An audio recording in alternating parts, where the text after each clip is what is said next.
Today we're taking a look at and doing a tasting of the Casa Noble Anejo, right here on the Tequila Hombre, coming up next.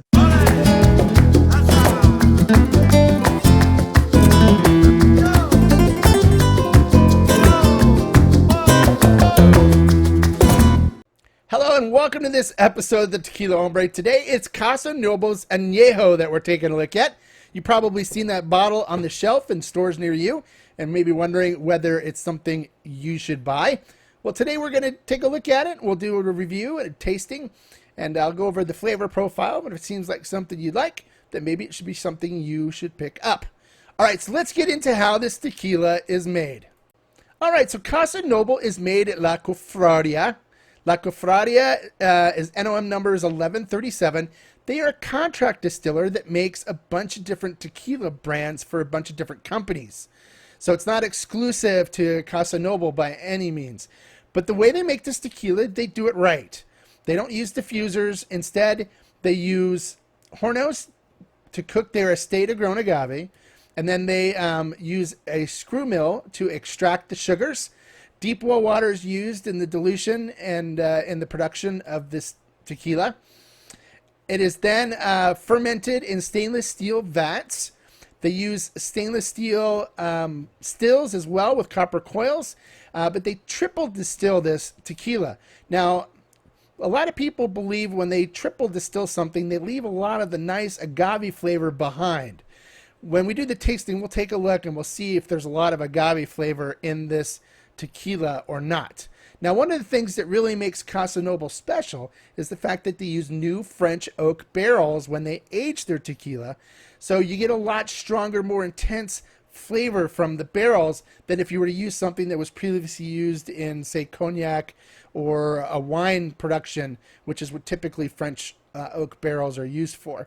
So now that we've kind of know how this is made, let's take a look. Let's dive down and take a look at what the bottle looks like.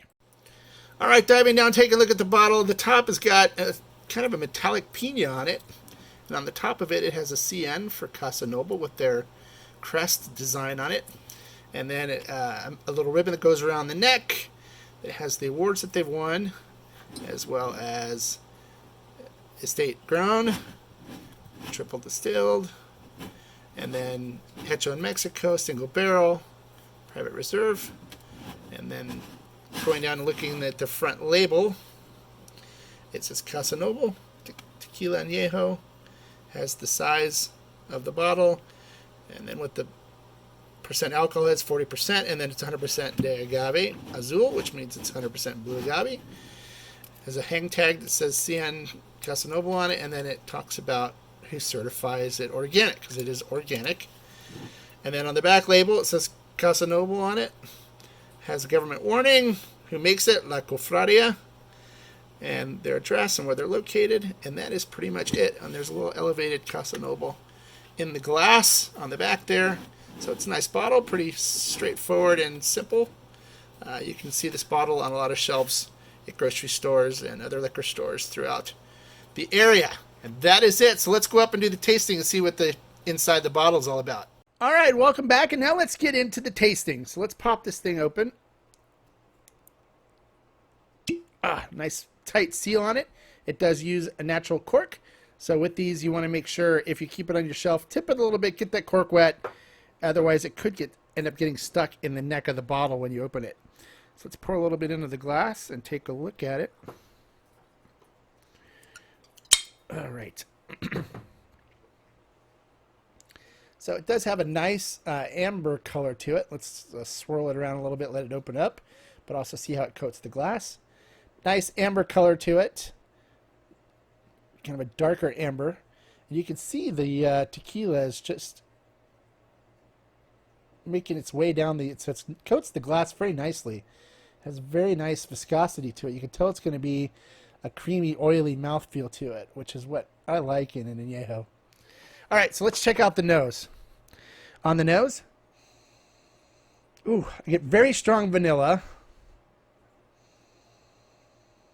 You get a butterscotchy kind of nose on it as well, which is typical from French oak.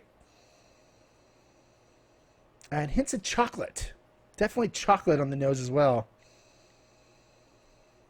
You get a mineraliness from the well water that's in there as well.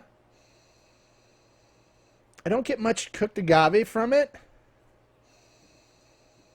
but it definitely has vanilla, butterscotch, chocolate,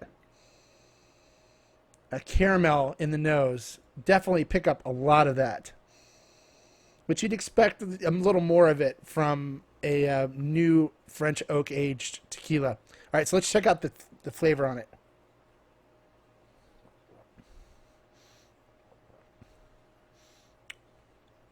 All right, it does have the very creamy mouthfeel.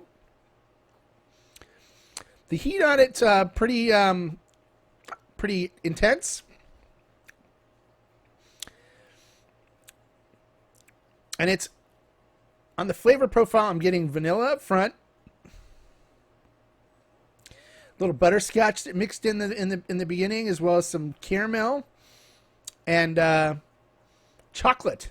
Getting chocolate, and then there's a pretty strong oak bitterness right in the middle of it too. So it doesn't come off extremely sweet. That bitterness kind of really rounds it out.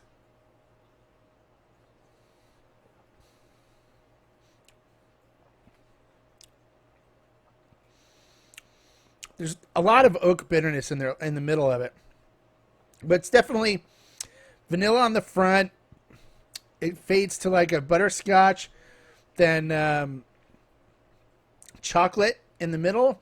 Then that bitterness comes in from the oakiness on it, and then it leaves you with kind of a chocolatey finish and a little bit of heat there on the end. It's got a pretty medium finish. It doesn't last very long, but it does have a little bit of that chocolate sweetness on the finish.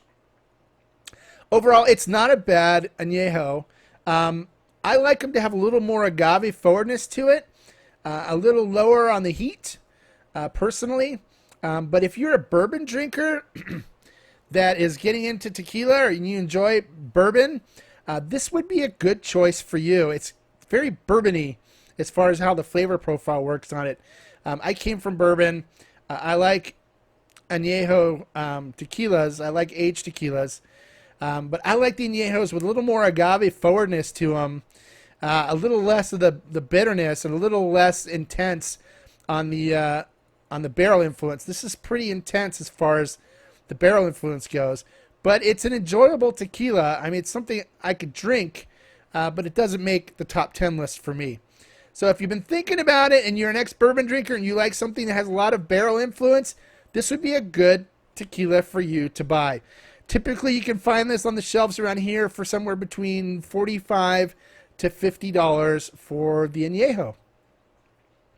If you've tried this and you'd like to share your opinions, please post below. I'd love to hear what you think about the Casa Noble Anejo.